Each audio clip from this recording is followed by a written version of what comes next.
In a modern air defense system, the most dangerous threat is not always a stealth fighter or a $1 million cruise missile.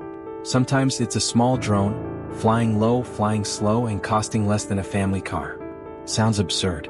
Yet these metal mosquitoes have repeatedly forced air defense systems worth hundreds of millions of dollars into uncomfortable decisions. And at that moment, the real question is no longer can it be shot down? The question becomes, who should shoot it down? While headlines focus on big names like the S-300, S-400 Patriot or Arrow, there is another system, born during the Cold War, quietly doing its job in the background. It isn't glamorous. It doesn't trend on defense forums. It rarely appears in top 10 most dangerous weapons lists. But it has been assigned a very specific mission: to stand next to the S-300 and protect the S-300. Its name is Strela-10, a short-range air defense system, more than 40 years old. At this point, many people immediately ask, why upgrade something this old? In an era of drones, electronic warfare, and precision strikes, does Strela-10 still matter? The short answer is, yes, and more than most people realize. Because the real issue is not whether Strela-10 is old or new. The real issue is that it has been placed exactly where it belongs within Vietnam's air defense network. Today we're not reading spec sheets. We're not comparing maximum range numbers. We're not ranking systems against each other. We're telling the story of a silent bodyguard. A system upgraded not to become famous, but to make sure that when the S-300 needs to fight, it doesn't get ambushed by threats flying lower and cheaper. This is the story of Strela-10, and why it became a trusted guardian of Vietnam's S-300. To understand why Strela-10 still exists, we need to stop thinking about air defense as a single weapon and start thinking of it as a system. Modern air defense is layered. High altitude, medium altitude, low altitude. Each layer exists for a reason, each designed to counter different threats. Vietnam's S-300 belongs to the strategic layer. It is built to engage high-value targets, fighter aircraft, bombers, and cruise missiles at long range. In simple terms, it handles the big, expensive problems. But its strength is also its limitation. Systems like the S-300 are not optimized for cheap, low-flying, unpredictable targets, such as drones, loitering munitions, or helicopters hugging the terrain. Using long-range missiles against such threats is not just inefficient, it is strategically dangerous.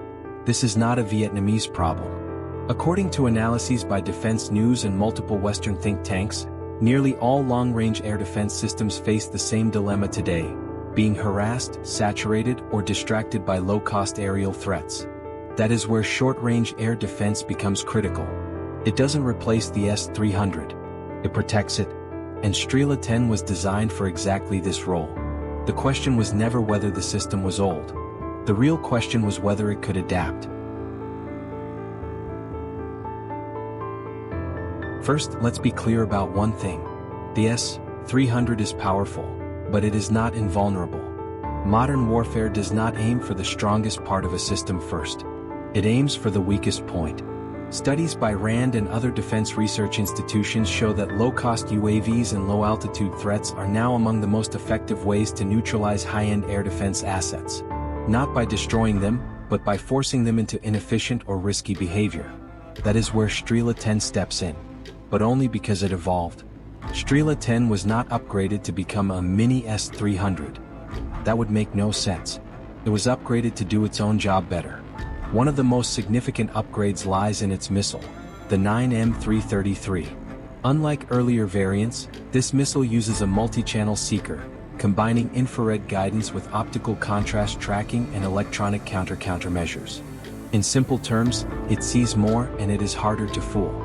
This matters enormously against modern drones, which often reduce heat signatures, fly low, and blend into background clutter.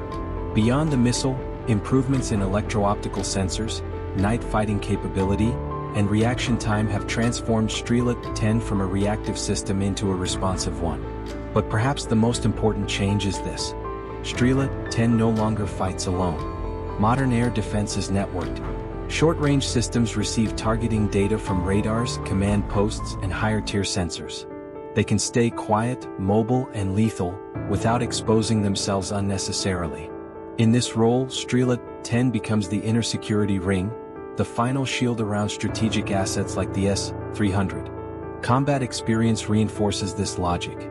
During the Russia-Ukraine war, multiple independent reports noted the use of upgraded Strela-10 systems against drones and low-flying aircraft.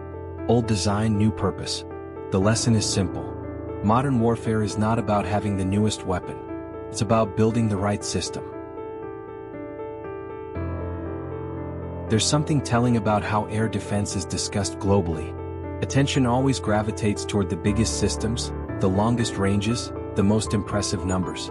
But survival on the battlefield often depends on the quiet layers below. Strela-10 represents a distinctly pragmatic philosophy. Vietnam did not keep it because of nostalgia. It kept it because it answers three fundamental questions. Does it fit the terrain? Can it be sustained long-term? Does it counter real threats? Placed next to the S-300, Strela-10 may look mismatched. But strategically, the pairing makes perfect sense. The S-300 acts as the brain, handling major threats from afar. Strela-10 acts as reflex, fast, local, and unforgiving. Without reflex, even the smartest brain can be defeated. This is not about image, it is about function.